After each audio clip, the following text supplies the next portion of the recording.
अस्सलाम वालेकुम students, welcome to VU education hub. आज की इस वीडियो में हम करेंगे PSY 402 मिड टर्म प्रिपरेशन।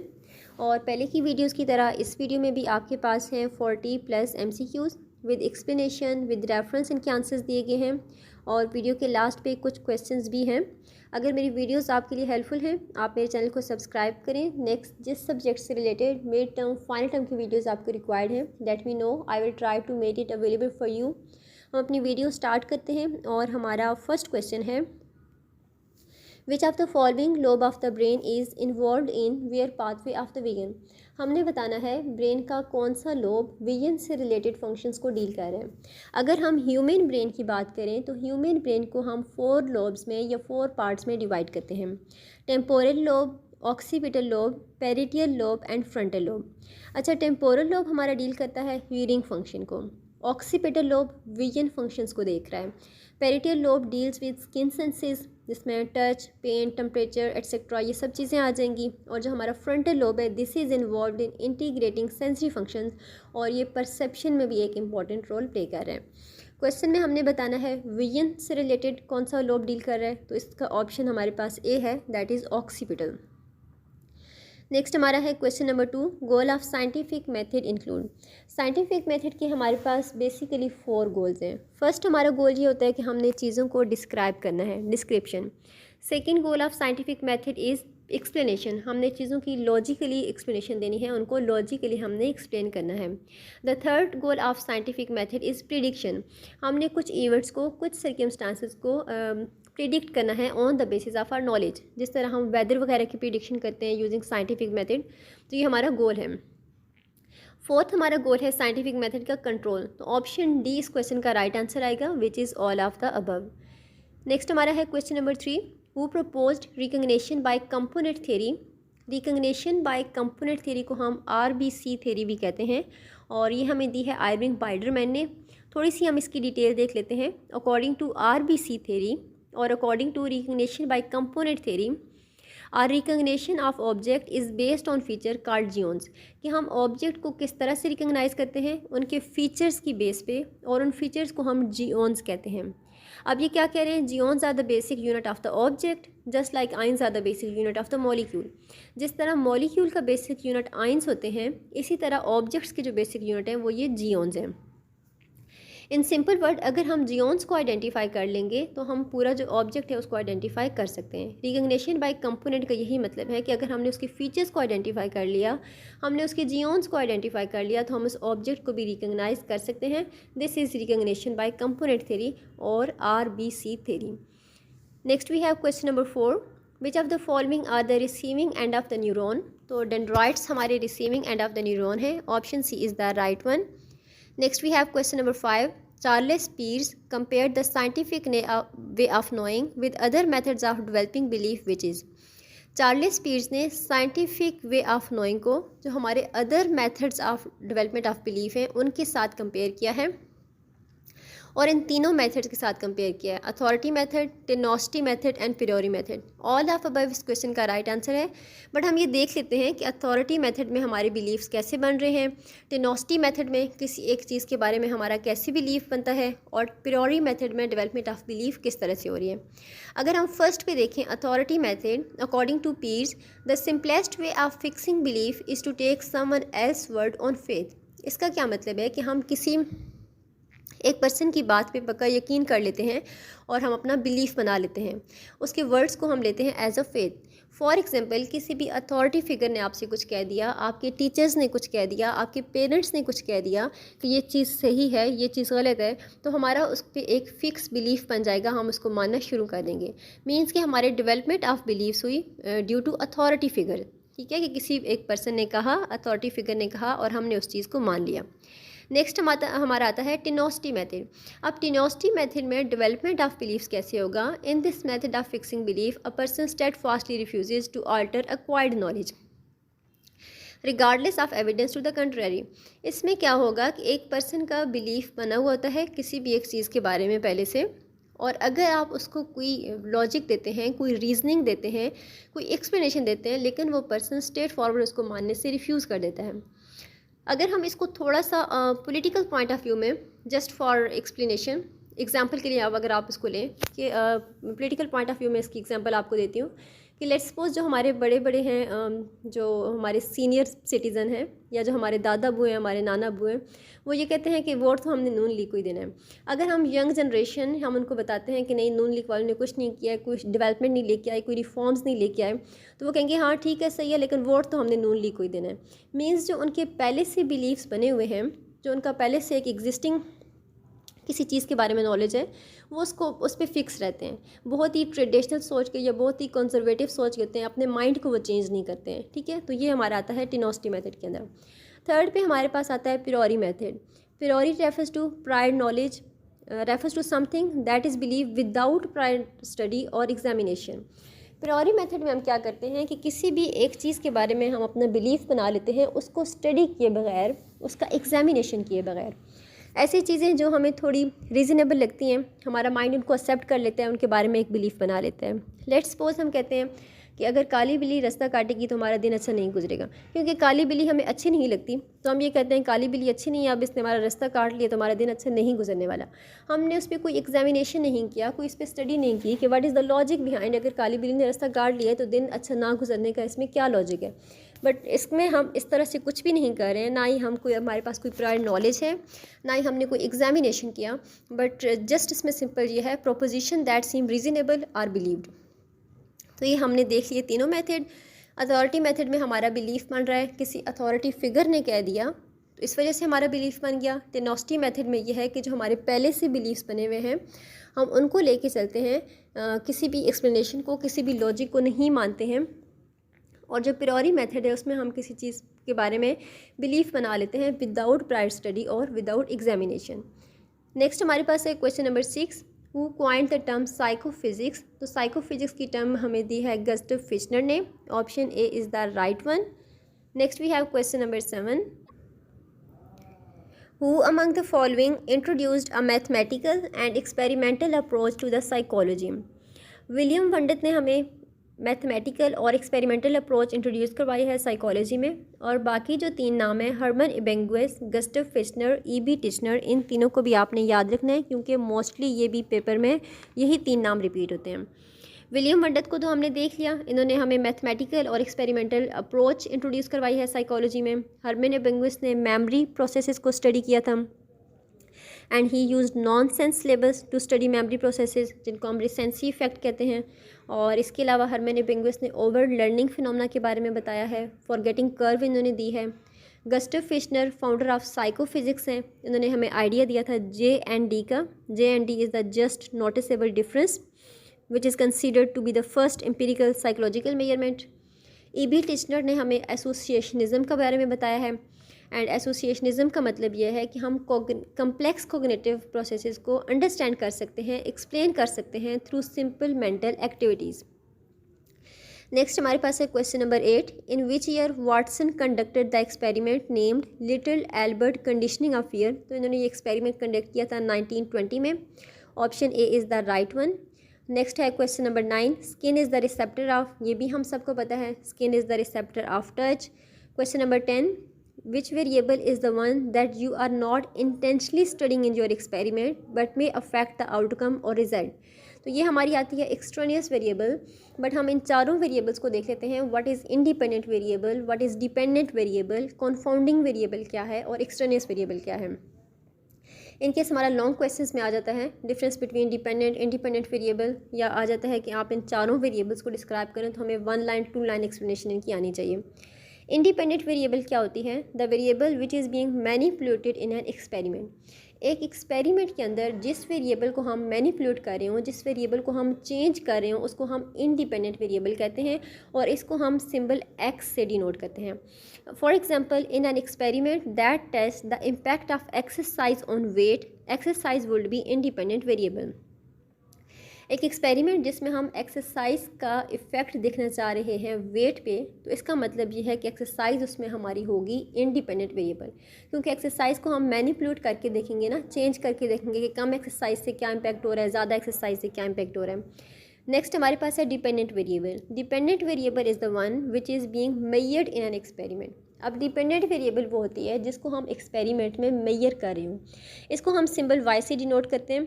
अगर हम ऊपर वाली एग्जांपल लें तो इसमें क्या होगा कि वेट हमारा डिपेंडेंट वेरिएबल में आएगा, इसलिए कि हम वेट को मेजर कर रहे हैं, ठीक है। एक्सरसाइज तो हमारा इंडिपेंडेंट वेरिएबल था ना, क्योंकि हम एक्सरसाइज को मैनिपुलेट कर रहे थे, एक्सरसाइज को चेंज करके देख रहे थे, जबकि वेट को हम मेजर कर रहे थे तो वेट हमारा डिपेंडेंट वेरिएबल में आएगा। नेक्स्ट है confounding variable. Confounding variables are the variables other than independent variable that may cause a result, ठीक है। इंडिपेंडेंट वेरिएबल के अलावा ऐसी वेरिएबल जो रिजल्ट काज करेंगी उनको हम कॉन्फाउंडिंग वेरिएबल कहेंगे। और ये जो वेरिएबल्स होती हैं ये true relationship between dependent and independent variable को डिस्टॉर्ट कर देती हैं। नेक्स्ट हमारा extraneous variable. Extraneous variable are undesirable variable, ठीक है। ये वो वाली वेरिएबल हैं जिनको हम इंटेंशनली एक एक्सपेरिमेंट में स्टडी तो नहीं करें, लेकिन ये वेरिएबल्स एग्जिस्ट करती हैं और हमारा जो रिज़ल्ट होता है उसको डिस्टॉर्ट करती हैं या उसमें चेंजेस लेके आती हैं। फॉर एग्जांपल टेम्परेचर और नॉइस इन द लैब, ठीक है। अब हम टेम्परेचर को या नॉइस को स्टडी तो नहीं कर रहे हैं, लेकिन ये अगर वेरिएबल्स होंगी तो ये हमारे जो ट्रू रिलेशनशिप होगा उसको अफेक्ट करेंगी। These are the extraneous variable. Next we have question number 11।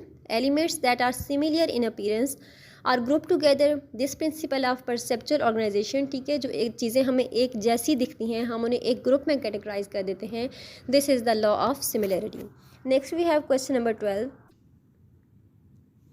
Fill in the blank refers to the destruction or removal of tissues in the nervous system.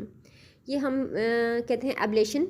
Ablation में हम नर्वस सिस्टम के कुछ tissues को destroy कर देते हैं for different purposes, ठीक है। अगर कोई जो है जिन पेशेंट्स को क्रोनिक पेन होता है, बैकिक होता है, तो हम उन स्पेसिफिक टिश्यूज़ को डैमेज कर देते हैं, डिस्ट्रॉय कर देते हैं ताकि ये पेन काज ना कर सकें, उस नर्व को हम डैमेज कर देंगे। या जो शियाटिका वाले पेशेंट्स होते हैं, अननोन एटियोलॉजी वाले, उसमें हम ये यूज़ करते हैं। या जो कुछ ट्यूमर सेल्स वगैरह होते हैं उनको हम एब्लेशन के ज़रिए से रिमूव करते हैं। नेक्स्ट हमारे पास है question number 13।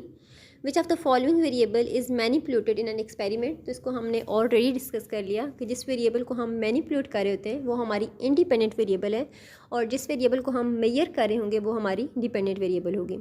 Next question number 14 है the study of how physical events such as light and sound affect our senses. किस तरह से हमारी फिजिकल इवेंट्स जो हैं वो हमारी सेंसेस को इफेक्ट कर रहे हैं, तो ये आएगा हमारा साइकोफिजिक्स के अंदर। नेक्स्ट हमारे पास है question number 15। Fill in the blank lobe of brain plays an important role in perception. तो ये भी हम ऑलरेडी डिस्कस कर चुके हैं। जो हमारा फ्रंटल लोब है ये इन्वॉल्व होता है हमारा इंटीग्रेटिंग सेंसरी फंक्शंस में, और परसेप्शन में ये इंपॉर्टेंट रोल प्ले करता है। Question number 16। Scientific method relies on the experience more than any other means of knowledge. This is known as। अच्छा, कुछ हमारे साइंटिफिक मेथड की कैरेक्टरिस्टिक्स हैं, उसमें से एक कैरेक्टरिस्टिक उसकी एम्पिरिसिज्म है। एम्पिरिसिज्म का मतलब ये है कि साइंटिफिक मेथड हमारा रिलाई करता है एक्सपीरियंस पे, ठीक है। जो चीज़ें हम प्रैक्टिकली एक्सपीरियंस करते हैं जो हमारी सेंसेस में आती हैं। बाकी जो हमारे पास ये 3 कैरेक्टरिस्टिक्स दी गई हैं इनकी भी हम थोड़ी सी डिटेल देख लेते हैं। टेंटेटिव का मतलब ये होता है it never to claim to have the whole truth on any question. Scientific method कभी भी ये नहीं कहता कि कंप्लीट रियलिटी आ गई या कंप्लीट ट्रूथ आ गया, बल्कि जैसे जैसे साथ न्यू नॉलेज आता जाएगा पुराना नॉलेज हो सकता है आउटडेटेड हो जाए। एम्पिरिसिज्म हमने देख लिया कि ये रिलाई कर रहा है हमारे एक्सपीरियंस पे। ऑब्जेक्टिव का मतलब ये है हम नॉलेज को ऑब्टेन करते हैं bye means of objective observation. Means ये टोटली डिपेंड कर रही है डाटा पे, ओनली डिपेंड्स ऑन डाटा। पर्सिमनी का मतलब ये है कि जब भी हमने साइंटिफिक मेथड यूज़ करना है we should use simplest explanation possible to account for a given phenomena. तो हमने उसकी बहुत ही सिंपल टर्म में एक्सप्लेनेशन देनी है। ये हमने कुछ कैरेक्टरिस्टिक्स देख ली हैं ऑफ साइंटिफिक मेथड। नेक्स्ट हमारा है question number 17। Unanswered or inconclusive finding which are identified in research are known as. जो हमारे अनआंसर्ड फाइंडिंग होंगी उसे हम कहते हैं gaps in research. Option C इस क्वेश्चन का राइट आंसर है। नेक्स्ट हमारे पास है question number 18। An ethical psychologist possesses all of the following characteristic except. जो आपके एथिकल साइकोलॉजिस्ट हैं ट्रूथफुलनेस उनमें होनी चाहिए, ऑनेस्टी होनी चाहिए, इंटीग्रिटी एक वाइटल पार्ट है, वाइटल कंपोनेंट है। कोरेजन इसमें नहीं आता है, means they are not suppose to use force, they are not suppose to use power, ठीक है। कोरेजन इसमें नहीं आएगा। क्वेश्चन नंबर 19 है the level beyond which a stimulus is no longer detected is called, ठीक है। एक वो वाला लेवल जिसमें स्टिमुलस को हम डिटेक्ट नहीं कर सकते उसे हम कहते हैं टर्मिनल थ्रेशोल्ड। हम देख लेते हैं थ्रेशोल्ड क्या है और जो डिफरेंट हमारे पास थ्रेशोल्ड दिए गए हैं। एब्सोल्यूट थ्रेशोल्ड क्या है, रिकग्निशन थ्रेशोल्ड क्या है, डिफरेंशियल थ्रेशोल्ड क्या है और टर्मिनल थ्रेशोल्ड क्या है। अगर हम फर्स्ट पे देखें threshold, what is threshold? Threshold ये होता है the lowest point eight which a particular stimulus will cause a response in an organism. ठीक है, थ्रेशोल्ड ये है कि एक वो वाला पॉइंट जिसमें कोई एक स्टिमुलस एक रिस्पॉन्स काज करे, तो हम कहते हैं कि ये थ्रेशोल्ड है। लेट्स सपोज आपका हाथ किसी गर्म चीज़ के साथ लग जाता है। ठीक है, तो गर्म चीज़ के साथ हाथ लगना एक स्टिमुलस है और आप फ़ौरन से हाथ पीछे खींचते हैं, एक स्टिमुलस ने एक रिस्पॉन्स काज किया, तो that's mean this is the threshold. Absolute threshold the level lowest level eight which a stimulus can be detected. Absolute threshold ये है कि जिसमें स्टिमुलस को डिटेक्ट किया जा सके। रिकग्निशन थ्रेशोल्ड क्या है कि इसमें हम स्टिमुलस को सिर्फ डिटेक्ट नहीं करते बल्कि उसको रिकग्नाइज भी कर सकते हैं। ठीक है, अब एब्सोल्यूट थ्रेशोल्ड और रिकग्निशन थ्रेशोल्ड की एग्जांपल आप ऐसे ले सकते हैं। एब्सोल्यूट थ्रेशोल्ड में आप कहेंगे कि आपको कहीं दूर से आवाज़ सुनाई दी है। ठीक है, तो ये आपका एब्सोल्यूट थ्रेशोल्ड है। बट रिकग्निशन थ्रेशोल्ड में ये होगा कि आप उस आवाज़ को रिकग्नाइज़ कर सकें कि ये किसकी आवाज़ है या वो आवाज़ में क्या बोल रहा है, क्या साउंड है, क्या वॉइस है, तो ये हमारे पास आएगा रिकग्निशन थ्रेशोल्ड में। Differential threshold the level eight which an increase in a detected stimuli can be perceived. Differential threshold ये है कि अगर आप स्टिमुलाई को इंक्रीज़ करो और आप उसको परसीव करो कि स्टिमुलाई इंक्रीज़ की जा रही है, तो this is the differential threshold. Let's suppose आपको अगर किसी ने नीडल से पंच किया है और आपको पेन है उससे। ठीक है, और अगर वो नीडल को ज़्यादा डीपली पंच करता है और आप डिफ्रेंशिएट कर सकते हो कि नहीं अब आपको पेन ज़्यादा इंटेंसिटी से दिया जा रहा है या नीडल को ज़ोर से पंच किया जा रहा है, मीन्स आप स्टिमुलस को परसीव कर सको कि इसकी इंटेंसिटी अब इंक्रीज़ की जा रही है, तो ये आपका डिफरेंशियल थ्रेशोल्ड में आएगा। टर्मिनल थ्रेशोल्ड क्या होता है? The level beyond which a stimulus is no longer detected. Means ये आपकी लिमिट है। इसमें तो ये है कि जितना भी ज़्यादा आपको पेन इंटेंसिटी दी जाए, एक मैक्सिमम लिमिट भी आपको पेन दिया जाए, तो अब आप परसीव नहीं कर सकते कि अच्छा ये उससे ज़्यादा लिमिट का पेन दिया जा रहा है या नहीं, क्योंकि हर चीज़ की एक लिमिटेशन होती है ना। पेन वाले सेल्स भी एक स्पेशल लिमिट पे जाके रिस्पॉन्ड करना ख़त्म कर देते हैं। उसके बाद अगर आप मैक्सिमम से मैक्सिमम भी पेन दे लो तो बस वो उससे ज़्यादा आप डिटेक्ट नहीं कर सकते। तो ये सब हमने देख लिए। थ्रेशोल्ड क्या है, एब्सोल्यूट थ्रेशोल्ड क्या है, रिकग्निशन थ्रेशोल्ड क्या है, ये विद एग्जांपल आपने याद रखना है अगर आपका एग्जाम में क्वेश्चन आ जाता है। नेक्स्ट हमारे पास है question number 20, which of the following is the most basic building block of the nervous system. तो नर्वस सिस्टम के जो बेसिक बिल्डिंग ब्लॉक हैं वो न्यूरॉन्स हैं, ये हम सबको पता है। क्वेश्चन नंबर 21 है, fill in the blank is the camera for brain motion picture of the world. तो हमारी जो आइज़ हैं these are the camera for brain motion picture of the world. Next we have question number 22, fill in the blank is most studied of all senses. Vision के sense को सबसे ज़्यादा studied किया गया है। बाकी जितनी भी हमारी सेंसेज है, हियरिंग है, स्मेल है, टेस्ट है, टच है, इनमें से सबसे ज़्यादा जो एक्सपेरिमेंट कंडक्ट किए गए हैं वो विजन पे किए गए हैं। नेक्स्ट हमारे पास है question number 23, IRB stand for, this stand for the institutional review board. Next we have question number 24, Gustav Fischler formalized the psychophysical method which measure attribute of the world in terms of their psychological values. In this physical visual intensity refers to।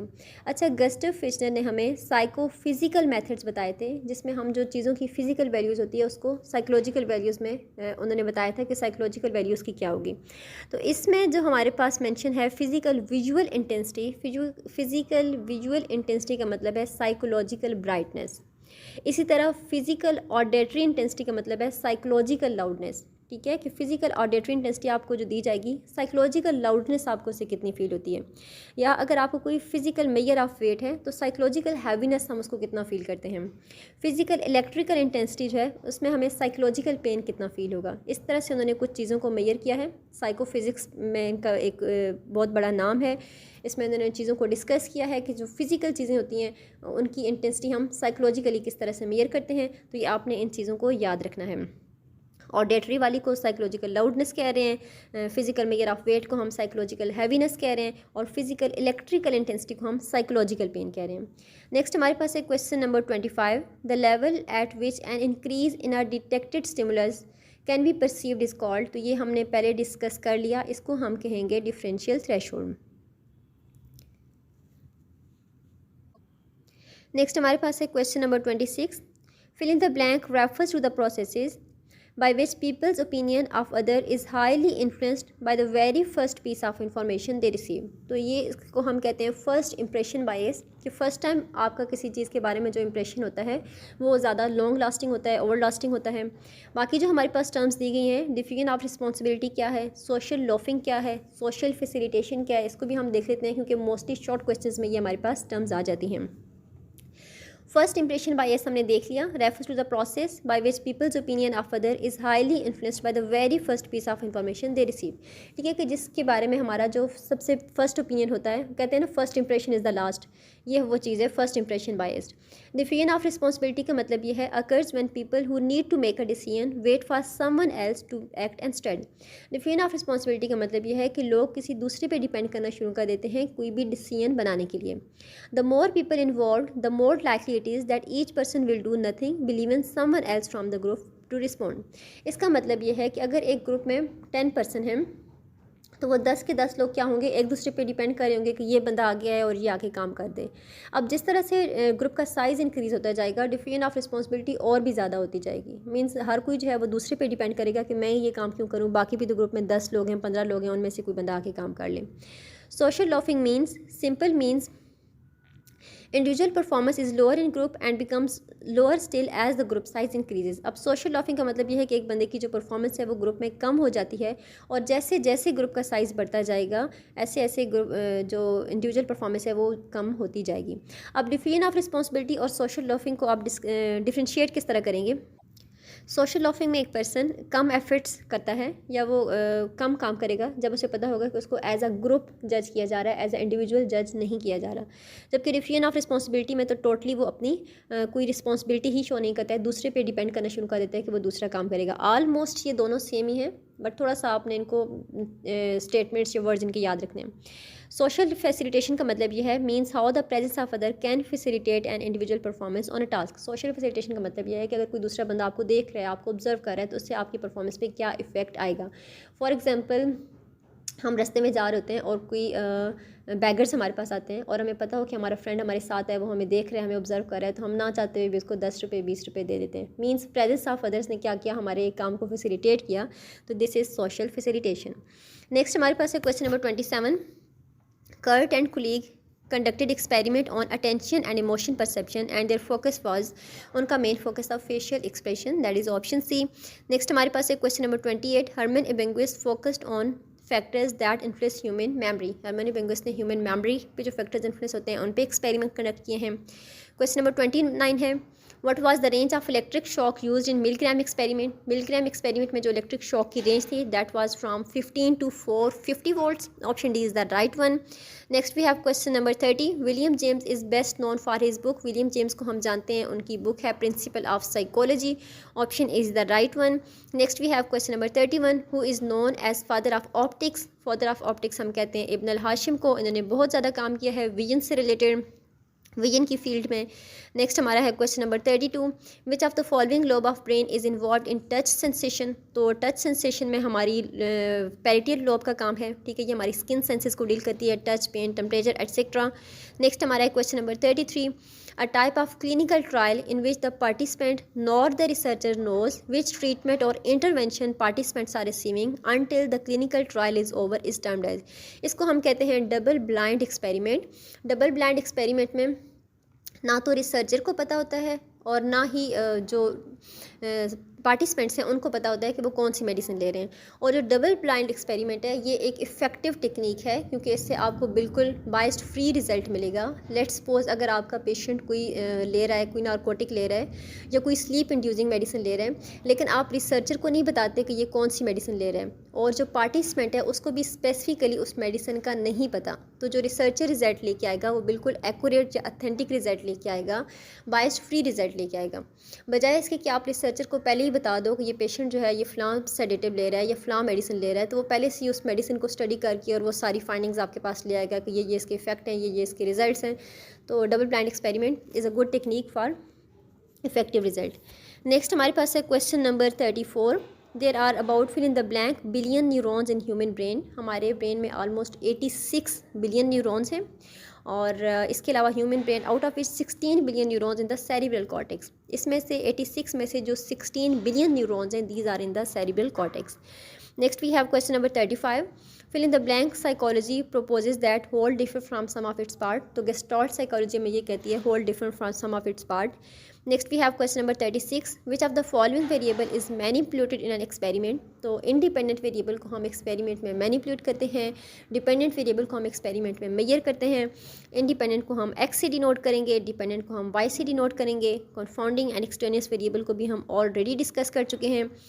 Next हमारे पास है question number 37, during a study debriefing take place, debriefing हम करते हैं after the study has completed, जब study ख़त्म हो जाती है तो उसके बाद हम एक ओवरव्यू देते हैं कि हमने इसमें आपको क्या बताया है, क्या रिज़ल्ट हैं, क्या चीज़ हमने स्टडी की है, क्या टॉपिक्स हमने कवर किए हैं, क्या कॉन्सेप्ट हमने दिया है। नेक्स्ट हमारे पास है question number 38, all of the following are the rights of research participant except, अच्छा रिसर्च के पार्टिसिपेंट के क्या क्या राइट्स हैं एक्सेप्ट एक इसमें से नहीं है।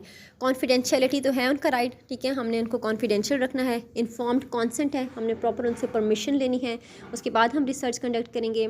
और एनोनिमिटी है, मींस हमने उनको पब्लिकली एक्सपोज नहीं करना है, एनोनिमस रखना है। राइट टू नॉट विदड्रॉल नहीं है बल्कि राइट टू विदड्रॉ है। ऑप्शन सी इस क्वेश्चन का राइट आंसर आएगा। नेक्स्ट हमारे पास है question number 39, a variable is an element feature और फैक्टर दैट कैन चेंज, ठीक है, वेरिएबल वो वाला एलिमेंट है जिसको चेंज किया जा सकता है। Next we have question number 40, independent variable seem to have no effect only because participant quickly reach the maximum performance level, this is ceiling effect. Option B इसका राइट आंसर है।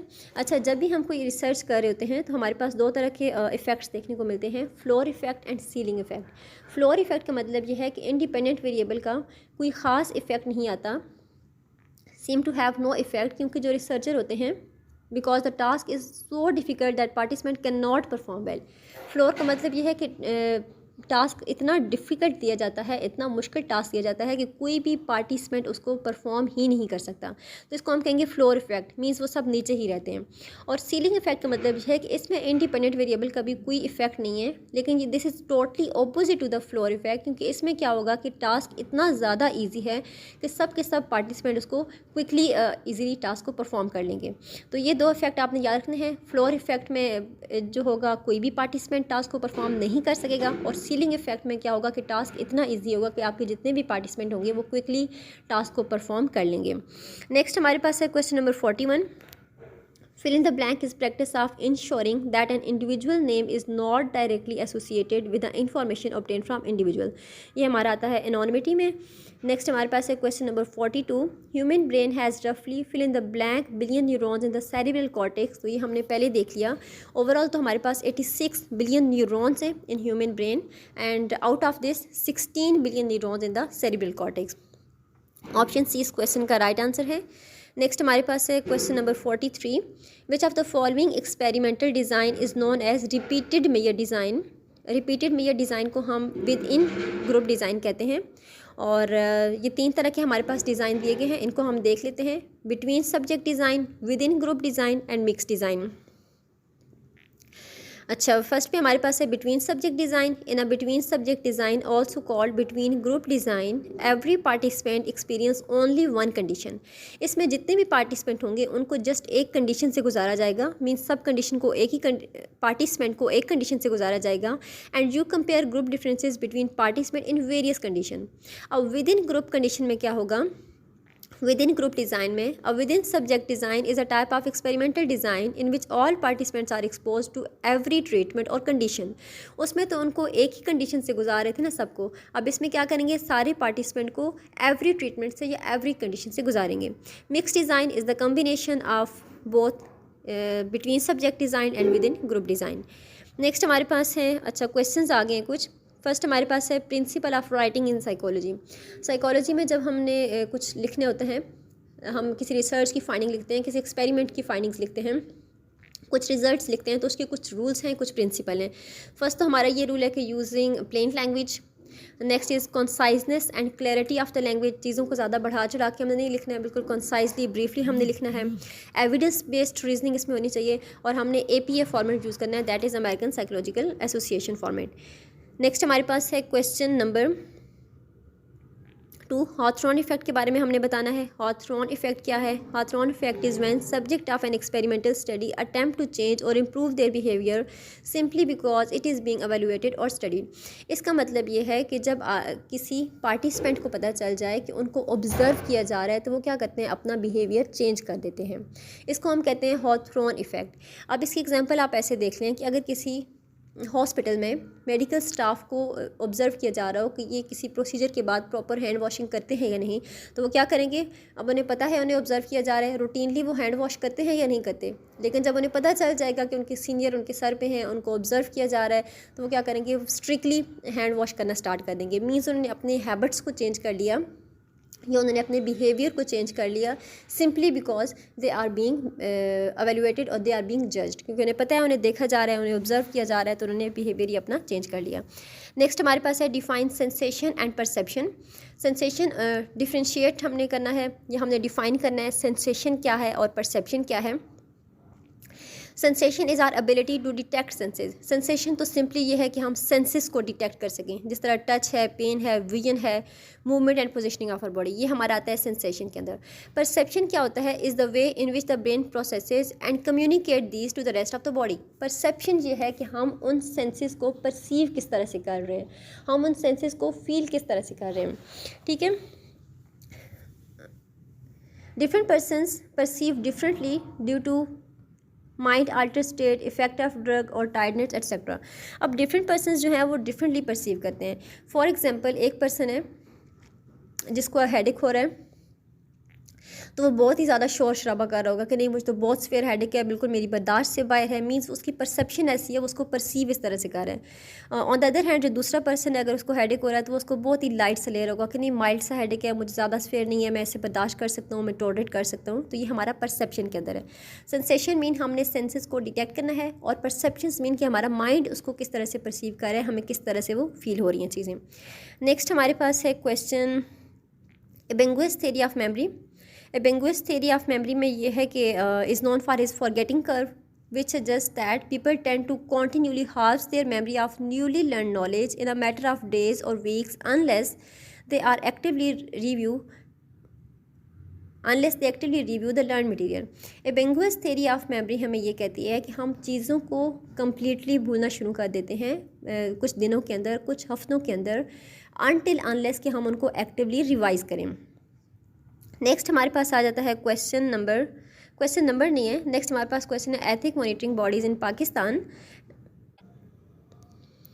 Ethic monitoring bodies Pakistan में हमारी Pakistan Medical Association, Higher Education Commission, Pakistan Psychiatric Association, Pakistan Psychological Association, ये हमने कुछ नाम बता दिए हैं एथिक्स मॉनिटरिंग बॉडीज़ के।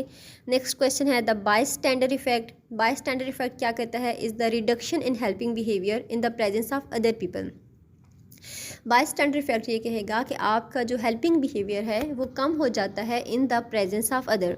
The bystander effect is a phenomena in which a witness or bystander does not volunteer to help a person in distress, instead they just watch what is happening. Bystander में क्या होगा कि एक person किसी दूसरे person की help नहीं करेगा, बल्कि जस्ट वहाँ पे खड़े होकर देखता रहेगा कि इधर क्या हो रहा है। लेट्स सपोज आप किसी दरिया के किनारे खड़े हैं और आप ज़्यादा से लोग हैं, 10, 15, 20 लोग हैं, और उसमें क्या होगा, एक बंदा अगर डूब रहा है तो सब के सब वहाँ पे खड़े होकर जस्ट देखते रहेंगे क्या हो रहा है। आप क्या करेंगे, एक दूसरे पे डिपेंड कर होंगे कि कोई और जाए और वहाँ पे जाकर उसकी हेल्प कर दे, खुद से कोई उसकी हेल्प नहीं कर रहा होगा। This is the bystander effect. Next हमारे पास है 5 basic principle of the APA code. APA code के हमारे पास 5 बेसिक प्रिंसिपल हैं। फर्स्ट हमारे पास है beneficence and non beneficences, fidelity and responsibility है, इंटीग्रिटी है, जस्टिस है इनका एक बेसिक प्रिंसिपल, और respect of people, rights and dignity. Okay, this was all about PSY 402 mid term preparation. अगर आपको वीडियो अच्छी लगी है आप कमेंट बॉक्स में मेंशन करें, और नेक्स्ट जिस सब्जेक्ट से रिलेटेड आपको वीडियो चाहिए, मिड टर्म, फाइनल टर्म, आप कमेंट बॉक्स में मेंशन करें। I will try to made it available for you. मिलते हैं नेक्स्ट वीडियो में। Till then take care, Allah हाफिज़।